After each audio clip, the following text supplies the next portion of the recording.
Good morning, good afternoon, good evening, whatever time you're watching this. I have to give a huge disclaimer on this case before we begin. This case has made me feel so ill. The fact that I am now going to be talking about it again, I can already feel this little pit in the bottom of my stomach. I don't know if it's because of the age of the murderer, who his victim was, or just what happened in this case, but this case has truly made me feel sick. If it's just not in your best interest to hear something distressing today, then absolutely leave this video and I will see you another time.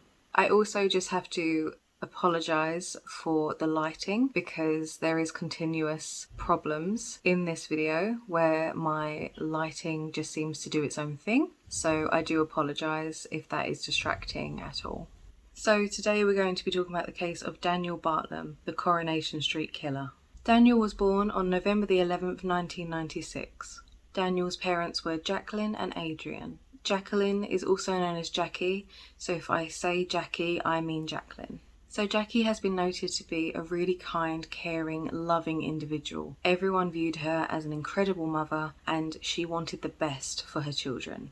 At the time that Daniel was 3, he was the only child, and this is when Adrian and Jacqueline got married. Jackie also thought that the best form of education for Daniel was private school. When Daniel was 9, Jackie gave birth to Daniel's younger brother. It was unfortunately soon after the birth of Daniel's younger brother that Adrian and Jackie split. The divorce would unfortunately cause major financial difficulties for Jackie. This also meant that private school was now a huge financial burden, and Jackie realised that the best thing to do was take Daniel out of private school and put him in a comprehensive school. However, Daniel did not want to go to a comprehensive school.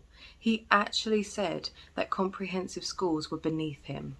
So in 2008, Jackie met a man called Simon on a night out. The pair quickly became infatuated by each other and the pair started dating. Soon into their relationship, it is realised that Jackie is still financially struggling with the burden of the divorce. She is a single mum and trying to do the best for her children, but she hasn't got the financial stability that she would like to have. Jackie and Simon decide that if they put their money together and just buy one big house, it would relinquish the financial burden and everyone could live quite happily. This being Jackie, Simon, Daniel's brother and Daniel. It is said that Jackie and Simon found numerous houses that were perfect for the family. However, Daniel hated every single one. He always found something that he didn't like about the house and therefore they didn't move in. Jackie was completely obsessed with the viewpoint of Daniel. She wanted the best for him. She wanted a happy home, and with that she wanted Daniel to be happy in the home. If Daniel wasn't happy, she was not to move in to a new home. Eventually they did find a house that Daniel was happy with. However, when they did move in, Daniel would refuse to socialise. The family would always want to do family activities. They wanted to sit down in the living room, they wanted to eat together, they wanted to watch a film together, but Daniel would always refuse. Daniel would always be in his room. He would never leave. It is also found that Daniel would watch 18-rated horror movies. These particular horror movies were gory horror movies. There's like 2 main types of horror, and that is ones that are very jumpy and very scary, and then there's the other kind that are very gruesome and very gory. Daniel preferred the very gruesome and very gory. It is said that Daniel was a very angry child, and unfortunately, as the years progressed, Daniel just became angrier and angrier and angrier. And unfortunately, a lot of this anger was pointed at his mum. Daniel had extreme resentment for Jackie, and it is said that he felt extreme resentment towards Jackie for the divorce. It is also said that Daniel felt incredibly jealous of his younger brother. As soon as his brother was born, Daniel stopped receiving as much attention as he wanted to get. Also, because of the financial burden, the new baby, the divorce, a new partner, Jackie had her attention other places. She still tried to be an incredible mum for Daniel, but she was just torn apart by everything else going on in her life that she couldn't give her sole focus to Daniel. So when I was doing my research on this case, I came across a YouTube video of an old BBC, I think it was BBC, documentary that featured Joe Frost. I believe this was called Britain's Killer Kids. Jo Frost is best known for her work on Super Nanny. Within this documentary, it does actually feature Simon, and Simon gives a lot of accounts of what happened in the family house. On one occasion, Simon recalls an incident in which Daniel and Jackie were fighting, and Daniel got right up to the face of Jackie. Because of this, Simon had to restrain Daniel and pull him off Jackie. In retaliation, Daniel runs upstairs and starts kicking the banisters. He starts punching the walls, he's shouting, he's just doing everything to make this a super drama. And, of course, cause problems within the house. Apparently this was happening for about 5 minutes, and then Daniel goes into his room, slams the door, and that's the end of it. Simon said that Jackie was shaking and completely unnerved by the argument that had just happened. He believed that she was really actually quite scared of Daniel. Daniel would never socialise with his family. His room, like I said before, was everything to him. He would obviously sleep there, he would eat there, he would watch horror movies there, he would play violent video games there. It was his world. He never wanted anything to do with his family, so he would always be upstairs alone. So there was two sides of Daniel, and it's sad because Daniel was actually quite clever. He was mechanically clever. He could bring home broken laptops and computers and he would fix them. Like, no matter what was wrong with them, he seemed to be able to find the way to fix those computers. Daniel would also spend his time writing stories, and he would also draw pictures of children killing other children. When Daniel was drawing these drawings, he was actually only 12 years old, and Jackie and Simon did stumble upon them, but they put it down to the fact that because he was watching gory horror films and playing violent video games, this was influencing him, and so he would draw what he had seen. So they didn't kind of consider it a red flag. But I don't know how they couldn't have done. It's not normal for someone to be drawing murders. I mean, I remember drawing in school, and I would always draw like a beach setting, and then my son would be in the corner, you know, like kids do. There was never once that I can remember anyone in the class drawing a murder scene. That has to be a red flag, surely. But they didn't see it as one, they put it down to the gory horror movies, and they moved on. Daniel blamed his mother severely for his downhill life. He truly resented her for the fact that his world was turning upside down. There was also more red flags beyond the drawings. When Jackie was moving into her new home, Simon wanted to help her move. So Simon decided to take upon himself Daniel's bedroom. In Daniel's bedroom, he found containers of old urine. To make this worse, he also found towels shoved beneath the bed that were soiled. So when I say that Daniel would stay in his room no matter what, I mean he would stay in his room. It seemed that even if Daniel needed to use the toilet, he still would not leave his room. To add to this, yes, it gets worse. Simon also found in a laptop bag of Daniel's Jackie's underwear. And it wasn't just, you know, one or two, it was full of her underwear. So, of course, Simon has then gone to Jackie and said, you know, I've just found something really disturbing in Daniel's room. Your underwear has been shoved into this laptop bag. But what did Jackie do? She very nonchalantly just said, oh, I was looking for those. Simon, of course, then is completely confused and he's so unnerved by Jackie's answer. But he puts it down to the fact that Jackie did not want confrontation. She just wanted an easy life. She just wanted her family unit to be strong and happy. And she knew that by bringing this up to Daniel, it would have caused a whole series of arguments and problems, and she didn't want that. So Simon then just left it with Jackie. Daniel wasn't biologically his, so Jackie was obviously the person in control of the discipline. And if Jackie didn't want to do anything about it, then Simon couldn't intervene. When Daniel was at school, there was also an incident between him and his school counsellor. The discussion was over an incident where Daniel said that his tie was trying to strangle him. When he was telling his counsellor about this, he would refer to his tie as Fred. It was decided that Daniel needed psychological assessments. However, when these assessments came back, they were all clear. it showed that Daniel didn't have any psychological problems.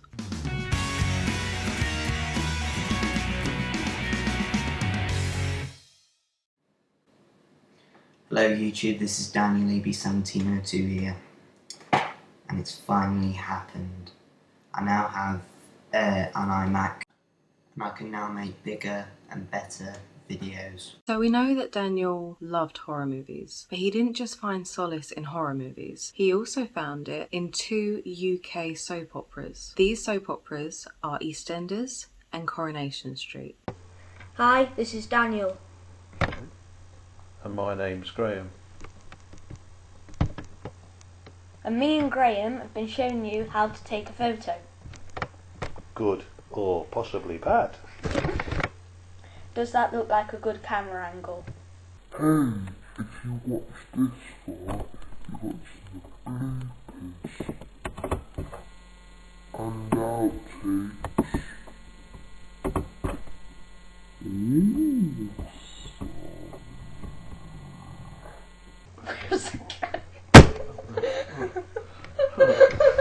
Was you just going to say something? I can't. Dave? Gee. Hey, come here. Okay. Dave? Part 2! So I also, upon research, found Daniel's original YouTube account. On this, you can find that Daniel was a subscriber to EastEnders content. He also uploaded his own videos of EastEnders content. 2 videos really stuck out to me. I think there was only 3 in total, but one was called Phil Hits Jack and the other was called Phil vs. Den.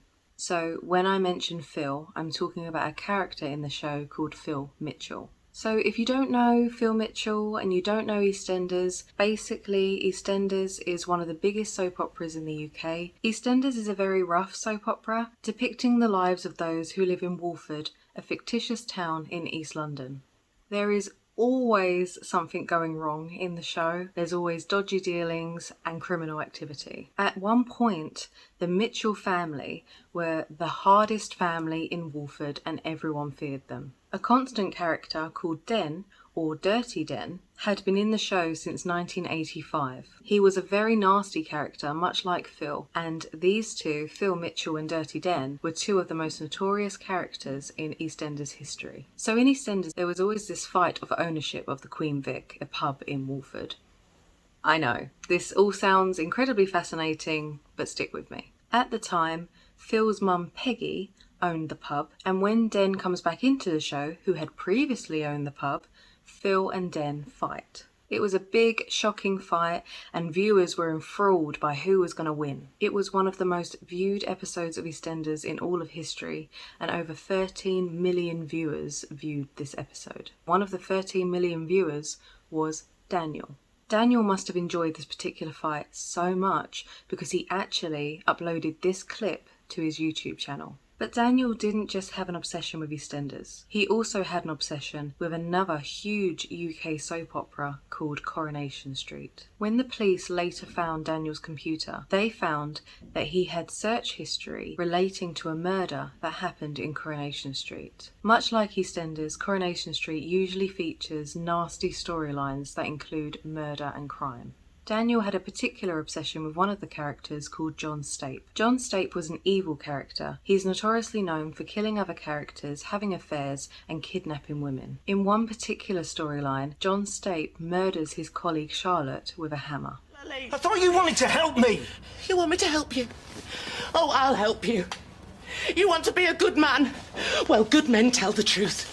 So let's tell Fizz the truth. Then you can be the good man she thinks you are. Let me go! No, please! Get out of my way! Or do you beat women up now on top of all your other crimes and misdemeanors? Charlotte, please, calm down. We talk about this. If I can't have you, then I've got nothing to lose. Let's tell Fizz everything and see what happens. Put the hammer down. What? Charlotte! Yay! It's time to tell Fizz the dirty truth about John Stape! No!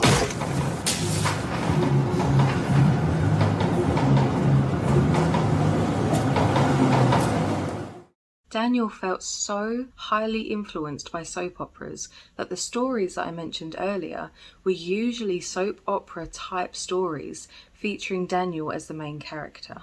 So my research then led me to Tuesday the 26th of April 2011, and this is the day that the murder of this case happened. On Tuesday the 26th of April 2011, Jackie's neighbours awoke to a fire coming from Jackie's home. By the time that the police had got to the fire, news reporters and all the neighbours were outside Jackie's home. Daniel had actually emerged from the fire before the fire brigade and before the police got there, clutching his brother and holding his family dog. They had completely emerged from the fire unscathed. It was seen for a short amount of time that Daniel was a hero. He had saved his young brother and he had saved the family dog from this cascading fire.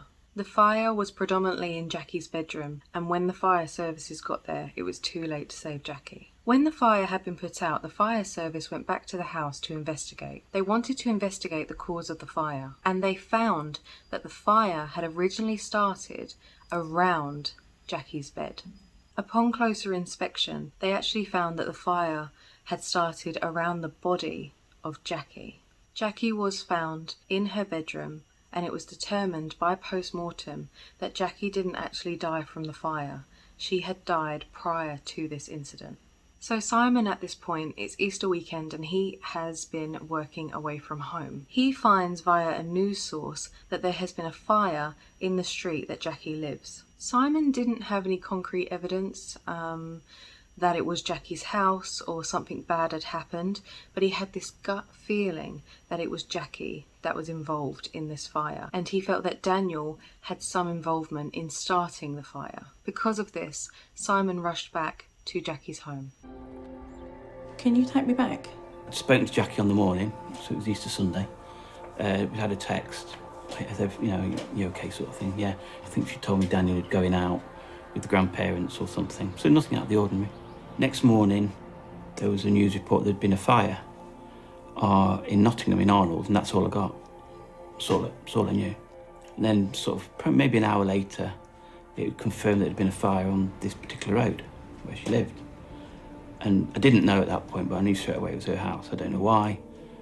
Still don't know to this day why, but I knew it was her house. Straight away I thought Daniel. When Daniel was questioned by the police, his original statement was that he got up in the middle of the night to use the bathroom. As he's going to the bathroom, he finds a man standing there wearing a mask. He said that this man then threw a hammer at Daniel before running away. Daniel then went to check on Jackie in her bedroom, but he found that Jackie had been attacked and that her bedroom was now on fire. Daniel then said that he panicked and the only thing that he wanted to do was find his brother, find the dog and make sure that they were safe and get them out of the house to save them from the erupting fire. Daniel was strongly positioning the events that he was a hero and that he'd saved his brother and saved the dog, but he unfortunately couldn't save Jackie.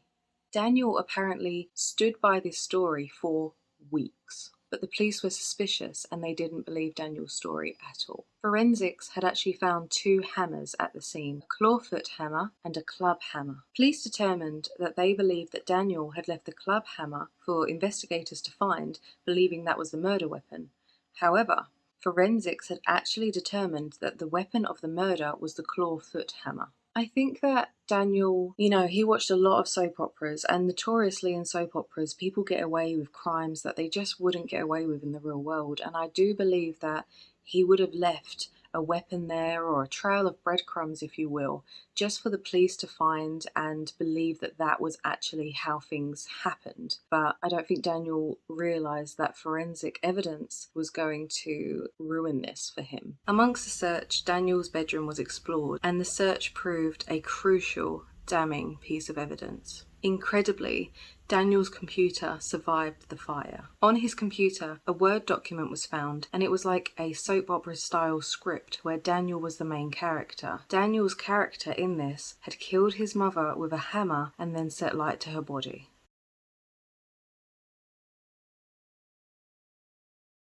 The document was deleted, but not entirely, so it was able to be recovered for evidence. Also, in the search history of the computer, the police found a search history result that said how to get away with murder. After being provided with the evidence against him, Daniel admitted the murder of his mother Jackie. Daniel told the police on the day of the murder there was a huge argument that broke out between Jackie and Daniel. This argument was not resolved when they went to bed, as Jackie did not like confrontation and kind of just went to bed without really continuing to talk about it.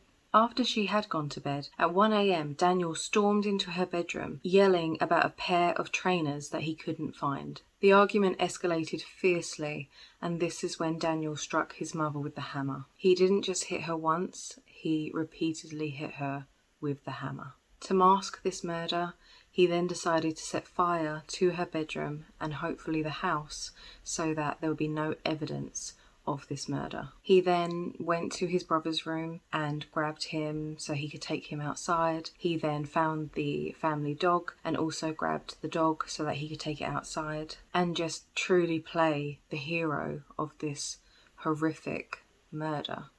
It was a premeditated murder that he'd thought about quite often. He always wanted to hurt Jackie, but it was this night that he decided, I'm not just going to hurt her, I'm going to kill her. Jackie was only 47 years old when she died. In trial, Daniel pleaded not guilty. He said that he had been provoked and that's why he murdered his mother. However, unfortunately, after 2 weeks, the jury did find Daniel guilty of murder. On the 2nd of April in 2012, in Nottingham Crown Court, Daniel was found guilty with first-degree murder. He was given life imprisonment with a minimum term of 16 years.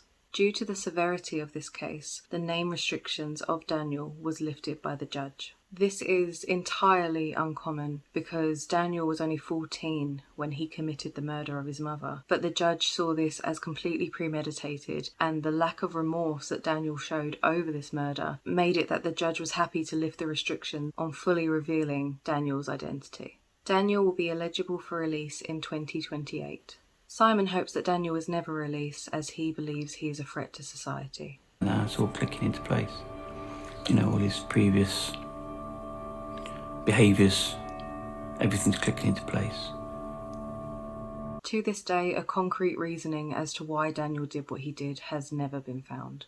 Unbelievably, this is just one of the 81 killings that happened via a child between 2008 and 2011 in England and Wales. That just seems like a huge number, especially with the fact that they are children. I did find a horrible statistic though, that statistics indicate that a child kills a parent 5 times a week, which accounts for 1% of the homicides in the entirety of the US. It just seems like a huge amount, but I mean, all humans have the capacity for murder, so that was the horrifying and chilling case of Daniel Bartlam. I found researching this particular case so incredibly hard. I felt sick constantly through researching this, and I truly feel so sad for the people that were involved.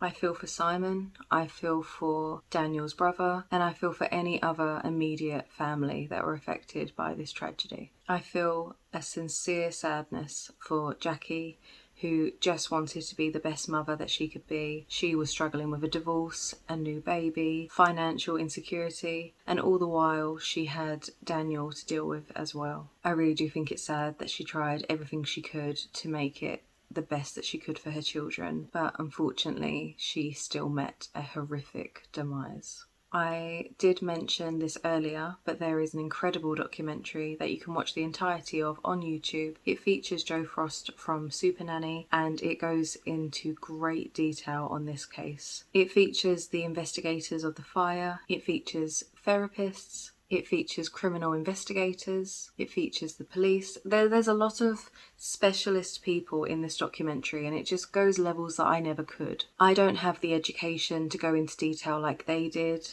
They study the mind of Daniel and they try and work out as to why this all came to be. And it also gives a much bigger look at Simon's side of events. And it's just very interesting. It's very well done. I think it's only about an hour long. So if you get the chance, do watch that as well. I'm so sorry that this one was incredibly heavy, but I just hope that it gives you a bit of information on this very convoluted case. I hope it was informative and I hope it gave you a little bit of background on this story. Thank you for watching. I really do thank each and every one of you for watching these videos. If you made it to the end, then an extra special thank you goes out to you. For now though, that is all for me. Thank you and goodbye.